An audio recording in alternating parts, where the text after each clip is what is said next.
एक संत के द्वारा एक चरित्र श्रवण करने का अवसर हमें वृंदावन में मिला। भक्तमाल में नहीं है, लेकिन एक संत के द्वारा सुनने का अवसर मिला। विलक्षण चरित्र।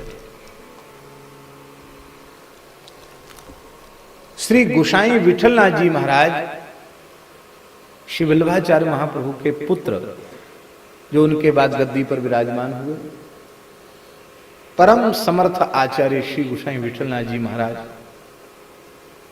जिन्होंने साक्षात ठाकुर जी को 35 वर्ष तक लाड़ लड़ाया। साक्षात ठाकुर जी जिनकी गोद में खेले, जिनके बारे में नाभाजी ने कहा, विठलेश ब्रजराज ज्यों लाड़ लड़ाए के सुख लियो, बल्लभ सुत बल भजन के कलयुग में द्वापर कियो। कलयुग में द्वापर को प्रकट कर दिया वो श्री विठलनाथ जी महाराज। जतिपुरा में ठाकुर श्रीनाथ जी को, गिरिराज जी को 56 भोग धराया, अन्नकूट धराया, और अन्नकूट भोग लग गया था। उसी समय खुले आकाश के नीचे सब लीला हो रही थी। जतिपुरा में मुखारविंद पर भोग धराया था, और महाराज उसी समय 2 चील लड़ते हुए आकाश में आई, और मांस के लोथड़े के ऊपर चीलों का युद्ध हो रहा था, और वो झगड़ा में वो मांस का लोथड़ा प्रसाद के मध्य में ही गिर गया। अब चर्चा चल पड़ी कि भोग तो लग गया, लेकिन अब यह ग्राह्य है कि अग्राह्य है। दूषित वस्तु गिर गई, अब इसको कैसे ग्रहण किया जाए? तो एक प्रकार से शास्त्रार्थ का विषय, कुछ ऐसे भी महापुरुष थे, वो कहते थे नहीं भाई, प्रसाद तो प्रसाद है, निषिद्ध अंश को बाहर कर दो, और जो भगवत प्रसाद है उसमें ब्रह्मवन निर्विकारम स्यात् यथा विष्णु तथैव सा। प्रसादम जगदीशस्य अन्नपानादिकम च यत् ब्रह्मवन निर्विकारम स्यात् यथा विष्णु तथैव सा। भगवान का प्रसाद चाहे अन्न हो, जल हो, ब्रह्म के समान विकार रहित है, निर्विकार है। लेकिन सबके गले नहीं उतर रही थी बात।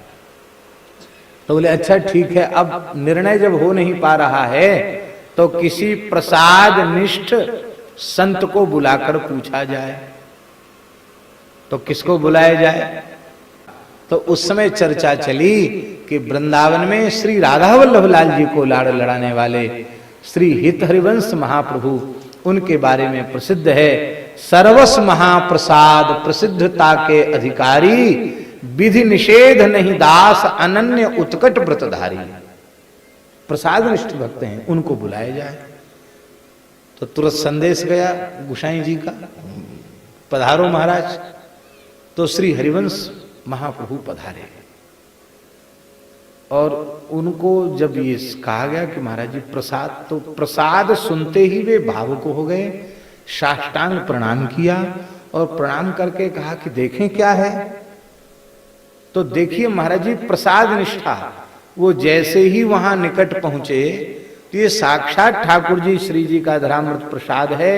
इस भाव से जब वहां निकट गए तो महाराज वो दूषित पदार्थ नहीं था, एक सहस्त्रदल खिला हुआ कमल का पुष्प था।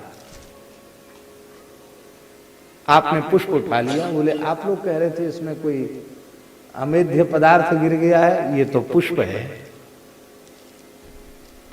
वस्तुतः पुष्प नहीं था, लेकिन उनकी बलवती निष्ठा से पुष्प प्रकट हो गया। और आपने कहा कि वस्तुतः प्रसाद तो दिव्य है, इसमें कोई जीव आकर, क्योंकि जब भगवान को भोग लगता है, शंख का जल छूटता है तो भगवान के पार्षद सुरक्षा में खड़े होते हैं। किसी चील की हिम्मत कहां जो दूषित पदार्थ गिरा दे। ये तो परीक्षा लेने के लिए लीला की गई थी कि हम लोगों की प्रसाद में कितनी निष्ठा है। लोगों ने कहा आपकी वास्तविक प्रसाद निष्ठा है। आपने कमल पुष्प को उठाकर प्रमाणित किया, ये संपूर्ण का संपूर्ण ग्राही है।